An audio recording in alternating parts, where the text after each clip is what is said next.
दिल्ली के अलका नगर में हेमा का ससुराल है। हेमा शर्मा परिवार की बड़ी बहू है।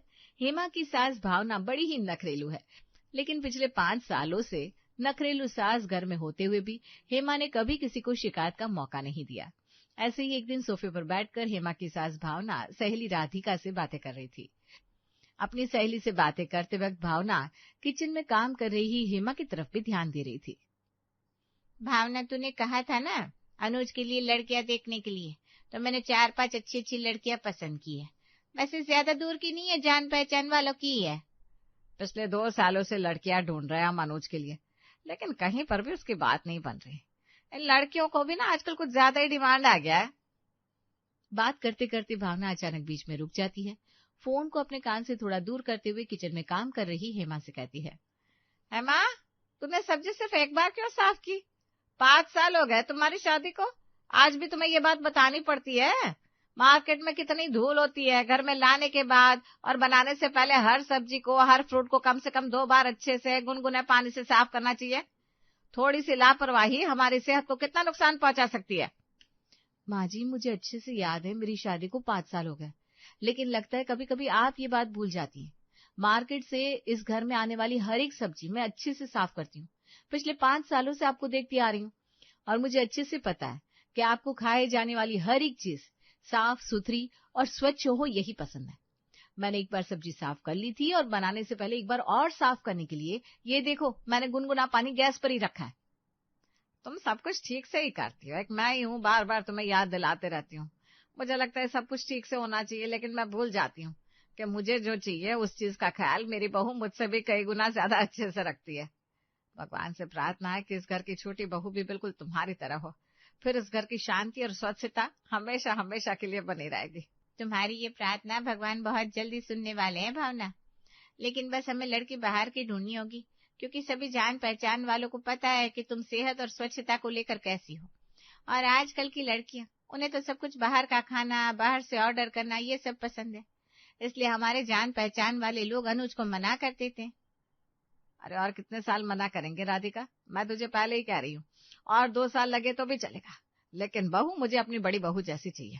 बाहर से खाना ऑर्डर करने वाले इस जमाने में घर पर अच्छा, स्वच्छ और स्वादिष्ट खाना बनाने वाली तुमसे हो तो बताओ, नहीं तो मैं ढूंढ लूंगी अपने लिए बहू। राधिका भावना की थोड़ी टांग खींचने लगती है, तभी भावना गुस्सा हो जाती है और गुस्से में फोन रख देती है। अगले कुछ दिनों तक भावना अनुज की यहाँ वहाँ बात चलाती है, लेकिन कुछ दिनों के बाद भावना को पता चलता है कि अनुज को दिल्ली के श्यामनगर में रहने वाली सोनिया पसंद है। अनुज ने अपना रिश्ता पहले ही तय कर लिया था।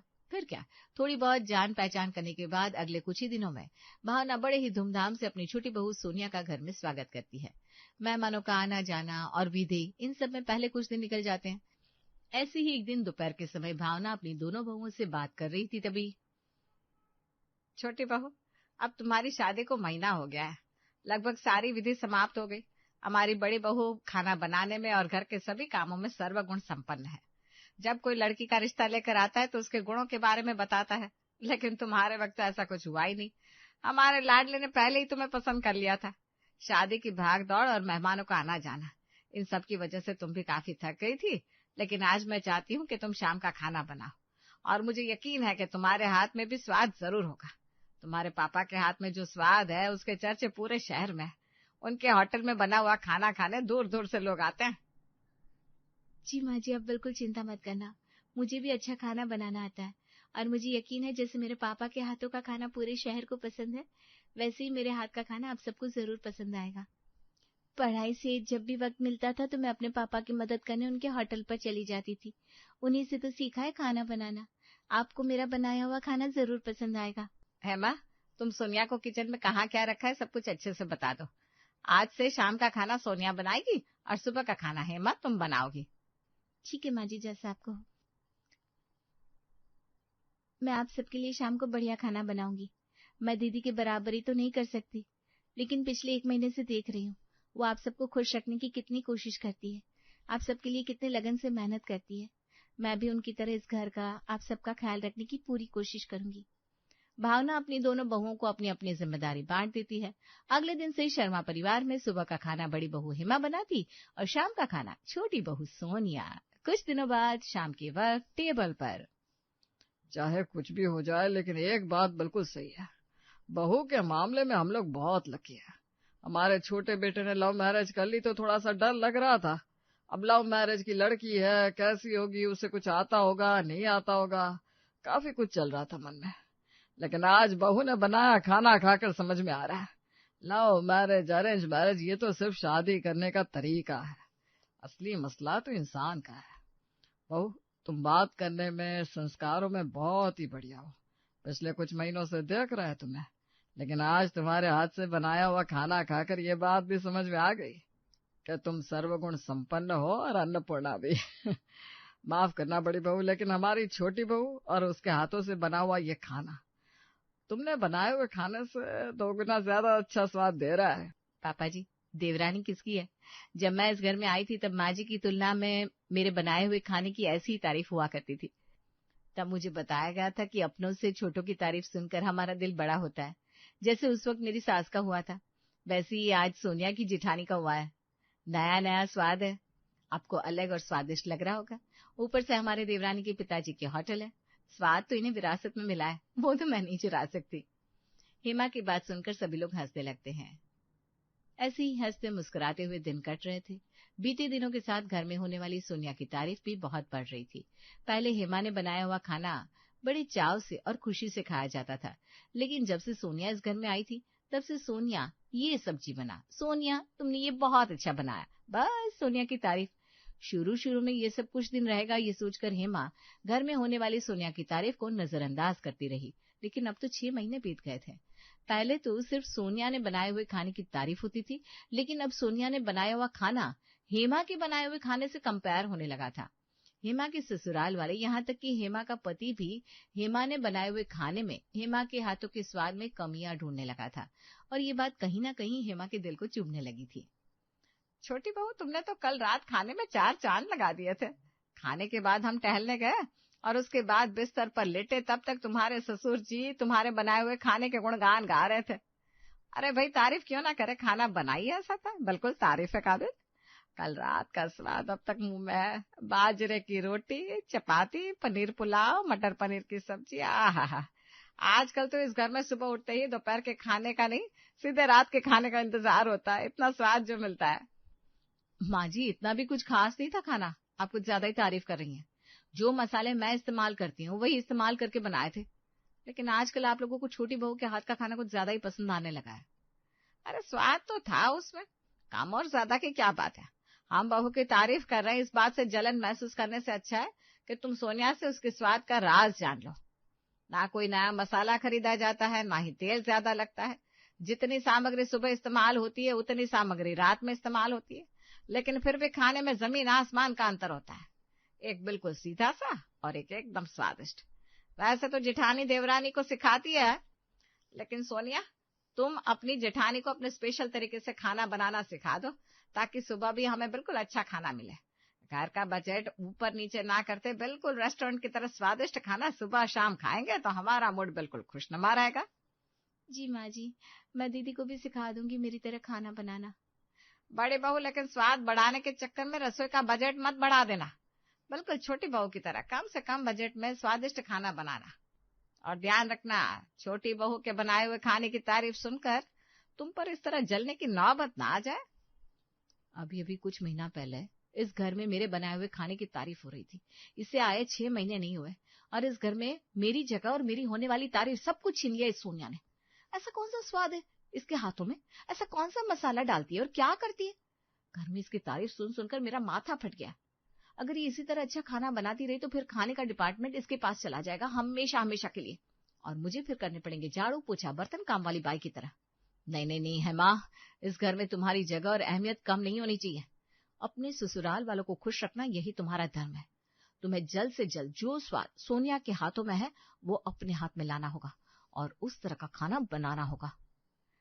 अरे बड़ी बहू, क्या बड़बड़ा रही हो खुद से, जरा हमें भी तो बताओ। अपनी माँ की बताई हुई कोई सीक्रेट रेसिपी याद कर रही हो क्या? आजकल तुमसे कुछ भी कहो तो तुम यहाँ वहां खो जाती हो, न जाने क्या सोचती रहती हो। अब कल शाम को मेरी राधिका से फोन पर बात हुई तो हम सबसे मिलने और खास करके नई बहू से मिलने वो आ रही है आज दोपहर हमारे घर। वैसे तो नई बहू ढूंढने का काम मैंने उसे सौंपा था, लेकिन उसकी दिखाई हुई कोई लड़की हमें पसंद ही नहीं आ रही थी, इसलिए थोड़ी गुस्सा हो गई थी। वो तो जैसे तैसे करके मैंने उसे मना लिया। आज दोपहर में जब वो घर आएगी, तब आज दोपहर का खाना छोटी बहू तुम बनाओगी, तुम्हारी मुंह दिखाई भी हो जाएगी। और भले ही अपने मन से, लेकिन आयुष ने सर्वगुण संपन्न लड़की ढूंढ कर लाई है, ये राधिका को भी पता चलेगा। जी माँ जी, मैं अभी मार्केट जाती हूँ और मुझे जिन सब्जियों की जरूरत है वो सारी सब्जियां लेकर आती हूँ। फिर मैं हम सबके लिए और खास करके आपकी सहेली राधिका आंटी के लिए बढ़िया सा खाना बना दूंगी। मुझे यकीन है आप सबकी तरह मेरा बनाया हुआ खाना आपकी सहेली को भी बहुत पसंद आएगा। वो बस उंगलियां चाटती रह जाएगी। मेरी सहेली को खुश करने के चक्कर में बस कुछ ज्यादा ही बजट मत हिला देना। जितने पैसों में हम हमेशा सब्जी खरीदते हैं, उतने ही पैसों में सब्जी खरीदना, और उसी में से हमेशा की तरह अच्छा खाना बनाना, बिल्कुल स्वादिष्ट। हाँ हाँ माँ जी, आप बिल्कुल चिंता मत कीजिए।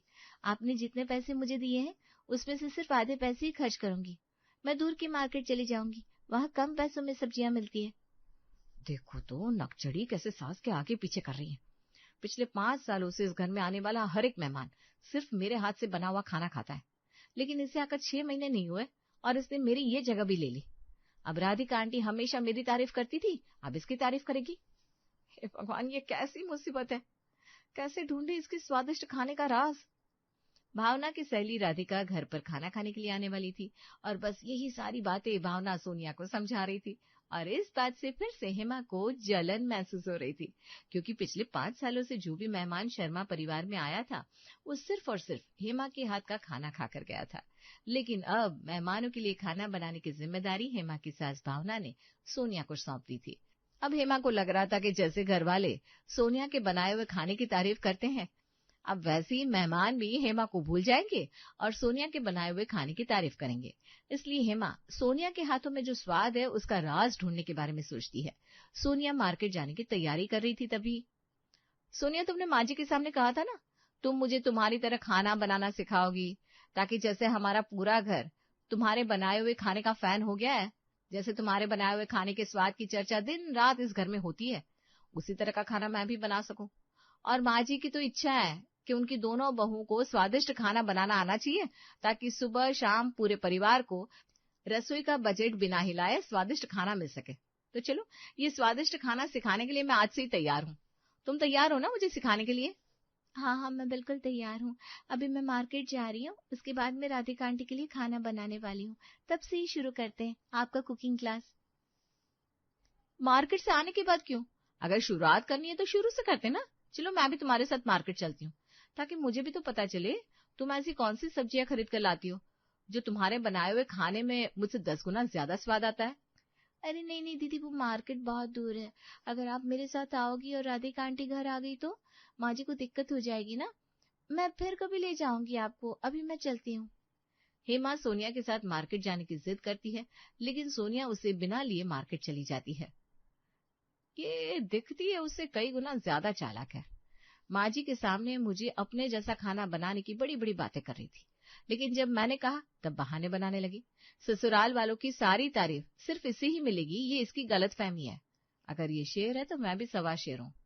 सोनिया, सिर्फ 20 दिन में मैं तुम्हारे स्वादिष्ट खाने का राज ढूंढ कर रहूंगी, देखना। अगले ही दिन से हेमा सोनिया पर कड़ी नजर रखने लगती है।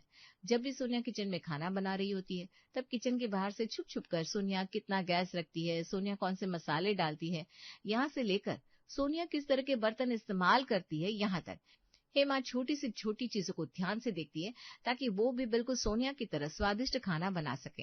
लेकिन सोनिया इतना फटाफट खाना बना लेती थी कि 2-4 दिन लगातार किचन के बाहर चुपकर बैठने के बाद भी हेमा के हाथ कुछ नहीं लगा। एक दिन सुबह सुबह, पिछले 4 दिनों से मेहनत कर रही हूँ किचन के बाहर छुपकर सोनिया के खाने के स्वाद का राज जानने की, लेकिन कुछ भी हाथ नहीं लगा। अब तो कुछ अच्छी चाल चलनी होगी। सोनिया किस तरह से खाना बनाती है ये पता करने के लिए हेमा सोनिया के किचन में जाने से पहले किचन में अपने मोबाइल का कैमरा ऑन करके रख देती है। थोड़ी देर में सोनिया खाना बनाकर किचन से चली जाती है। उसके बाद हेमा किचन में आती है, अपना मोबाइल निकालती है और जोर से चिल्लाती है, माँ जी, पापा जी, ये देखो हमारे घर में क्या हो रहा है। अरे तुझे कुत्ते ने काटा या बिल्ली ने? इतना क्यों चिल्ला रही है? ऐसा क्या देख लिया, भूत या आत्मा? अस्वच्छता माँ जी, अस्वच्छता। मैं ताजी और स्वच्छ सब्जियां खरीद कर लाती हूँ मार्केट से, लेकिन हर एक सब्जी आप मुझे 2-2 बार गुनगुने पानी से साफ करने के लिए कहती हैं। उसके बाद भी आपको मेरे ऊपर भरोसा नहीं था। लेकिन आपकी ये छोटी बहू किसी दूर के मार्केट से बासी सड़ी हुई सब्जियां खरीद कर लाती है, और वो सब्जियां गुनगुने पानी से 2 बार क्या 1 बार भी साफ नहीं करती। बस मार्केट की गंदगी से उठाती है, पकाती है और आप सबको खिलाती है, और आप स्वादिष्ट स्वादिष्ट कहकर खा लेते हो। इस तरह के खाना बनाने को मैं सीख रही थी, इसलिए किचन में कैमरा लगा दिया था। उस कैमरे में ये घिनौना सच मेरे सामने आया। न जाने पिछले 6 महीने से हम क्या गंदगी खा रहे हैं। अरे छोटी बहू, ये क्या है?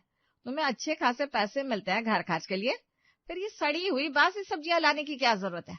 पहले 1 महीने में तुमने हमारे घर में किस तरह का खाना बनता है, किस तरह की सब्जी आती है, ये देखा नहीं था क्या? माँ जी, रसोई के बजट की खाना बनाने के चक्कर में और अरे बजट बढ़ाने के चक्कर में तुम क्या हमें गंदगी खिलाओगी? 4 पैसे ज्यादा लगे तो भी चलेगा, लेकिन खाना बिल्कुल स्वच्छ और अच्छा बनना चाहिए, ताजी ताजी सब्जियों से। फिर खाना स्वादिष्ट कैसे बनेगा? ताजी सब्जियों का और स्वाद का क्या लेना देना? माँ जी, आप भूल गई क्या? मेरे पापा का रेस्टोरेंट है, और वही तो सीखा है मैंने रेस्टोरेंट से।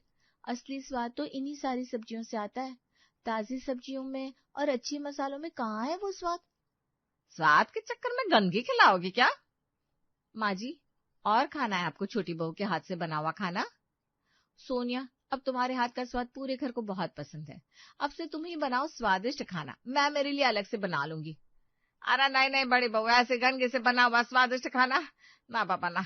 उससे अच्छा बड़ी बहू तुम ही खाना बना लो, भले स्वाद कम हो लेकिन खाना स्वच्छ होना चाहिए। नहीं नहीं माँ जी, आपकी छोटी बहू तो सर्वगुण संपन्न है, उसी से बनवाओ। इस तरह से ससुराल के सस्ते डिनर का राज सबके सामने आ ही जाता है।